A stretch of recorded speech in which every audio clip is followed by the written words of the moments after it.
है संजय महरोलिया और आप देख रहे हैं आपका न्यूज़ चैनल। आपका न्यूज़ चैनल आज आया है डॉक्टर मृणाल शेखर जी से मिलने। हम उनसे जानेंगे कि महाराष्ट्र की राजनीति को वो किस तरह से देखते हैं। मृणाल शेखर जी, आपका न्यूज़ में आपका स्वागत है। धन्यवाद।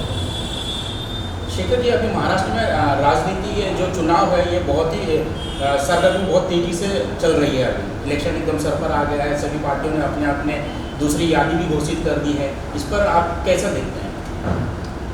देखिए, महाराष्ट्र के लोगों ने और मुंबईकरों ने ये तय कर लिया है कि हमको यहाँ डबल इंजन की सरकार बनानी है। हमको वो सरकार बनानी है जो हमारे विचारधारा को पुष्ट करती है, और यहाँ पर जो विचारधारा सब दिन रही है वो मुंबई के लोगों के मुफीद रही है। और कुछ समय को यदि छोड़ दिया जाए, जब भारतीय जनता पार्टी या कहिए उसके विचारधारा के विपरीत की सरकारें बनी, तो वो दौर को भी मुंबई ने देखा। मुंबई ने यहाँ आतंक को भी झेला। मुंबई ने खुद को विकास से दूर जाते हुए भी देखा, और सत्ता की लोलुपता के लिए किस तरह महाअघाड़ी जो गठबंधन बना है वो सिर्फ सत्ता के विपरीत विचारधारा के लोग आपस में इसलिए जो सब दिन लड़ाई करते रहे हैं, लेकिन आपस में इसलिए उन्होंने समझौता कर लिया क्योंकि भारतीय जनता पार्टी को रोकना है, मोदी को रोकना है।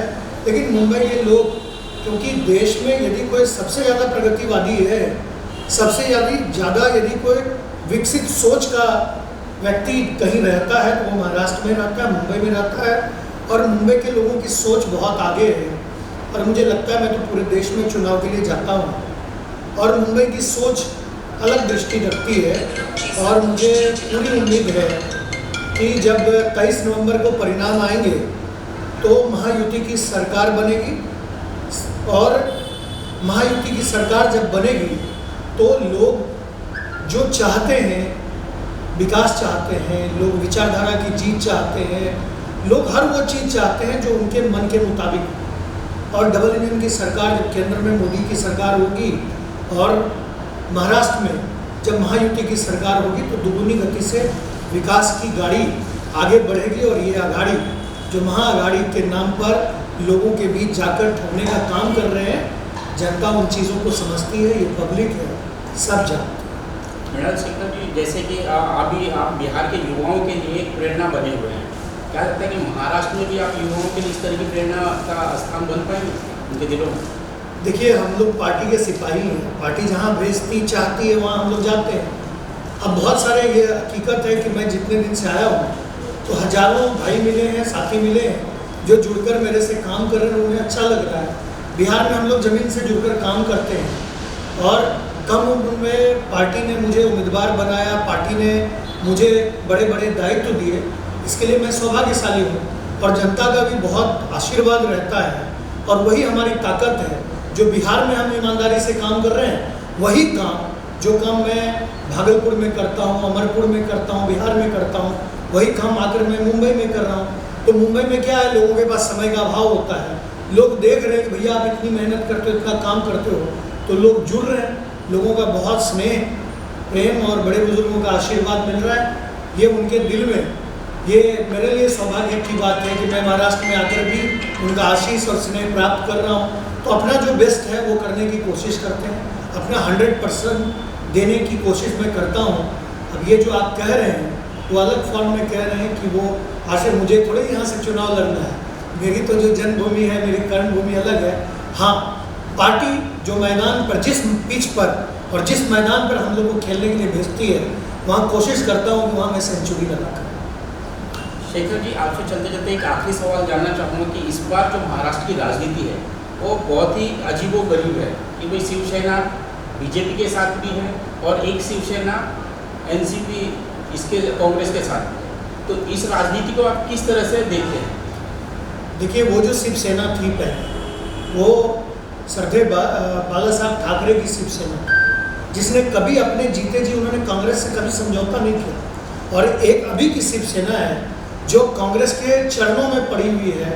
आज आपने देखा होगा न्यूज़ चैनल्स पे जो खबर आ रही थी कि उद्धव ठाकरे जी राहुल गांधी से मिलने के लिए बेचैन हैं, परेशान हैं, और राहुल गांधी उनको समय नहीं दे रहे। और इसके पहले क्या था, जब तक बाला साहब जीवित रहे तो पूरे मुंबई और महाराष्ट्र की राजनीति बाला साहब के इर्द गिर्द घूमती थी और उन्होंने कभी अपने जीते जी कांग्रेस से समझौता नहीं किया। लेकिन आज दौर देखिए, आज मुख्यमंत्री बनने के लिए, सत्ता में आने के लिए उद्धव ठाकरे जी ने समझौता कर लिया, लोगों की भावनाएं हाथ की। कभी किसी ने सोचा नहीं था कि जब सरदेव बाला साहब नहीं रहेंगे तो उद्धव जी ऐसा कर देंगे, और आज उनकी आत्मा पीड़ित हो रही होगी, रो रही होगी। और सही मायने में यदि बाला साहब ठाकरे के विचारधारा को कोई आगे बढ़ा रहा है महाराष्ट्र में, तो वो भारतीय जनता पार्टी है, वो महायुति की सरकार है। और जो एकनाथ शिंदे जी हैं, अभी आप देखेंगे तो लग रहा है कि उनके पदचिन्हों पर वही चल रहे हैं और बाला साहब के विचारों को भारतीय जनता पार्टी आगे बढ़ा रही है, महायुति आगे बढ़ा रही है। मैं दावे के साथ कह सकता हूँ कि इस बार महाराष्ट्र में पूर्ण बहुमत की महायुति की सरकार बनेगी और अपने अपने क्षेत्रों से महायुति के जहाँ जो भी दल के उम्मीदवार होंगे वो अच्छे मार्जिन से जीत कराएंगे और महाराष्ट्र और मुंबई के लोगों की भावनाएं, जो उनके सपने हैं, वो साकार करने का काम महायुति की सरकार करेगी। जन भावनाओं के अनुरूप की सरकार 23 तारीख को बनेगी और महायुति के कार्यकर्ताओं के सर में ही विजय का तिलक लगेगा। महायुति के कार्यकर्ताओं के गलियों में और उनकी गलियों में भी नगाड़े विजय के बजेंगे और जो ध्वनि का उद्घोष होगा विजय का, वो महायुति के आंगन में होगा, ऐसा मेरा पूर्ण विश्वास। चलते चलते सर एक आखिरी सवाल, अगर इस बार आपकी सरकार बनती है महाराष्ट्र में तो मुख्यमंत्री बीजेपी से होगा या शिंदे साहब रिपीट होंगे? देखिए, अभी मुख्यमंत्री का चेहरा कौन होगा ये जब मैंडेट आएगा उसके बाद तय होगा।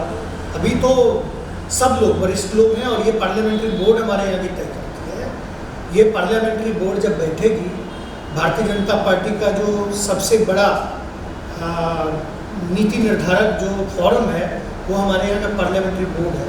पार्लियामेंट्री बोर्ड तय करेगा कि कौन मुख्यमंत्री होगा, कौन उप मुख्यमंत्री होगा, सरकार में क्या किसका रोल कैसा होगा, तो हमारे यहाँ का पार्लियामेंट्री बोर्ड तय करता है। लेकिन मैं उम्मीद करता हूँ कि महायुति की पूर्ण बहुमत की सरकार। ये थे डॉक्टर मृणाल शेखर जी, जिन्होंने हमारे सभी जवाब बड़ी बेबाकी के साथ में दिए। मैं संजय मेहरोलिया, कैमरामैन अमित के साथ, मुंबई आपका न्यूज़।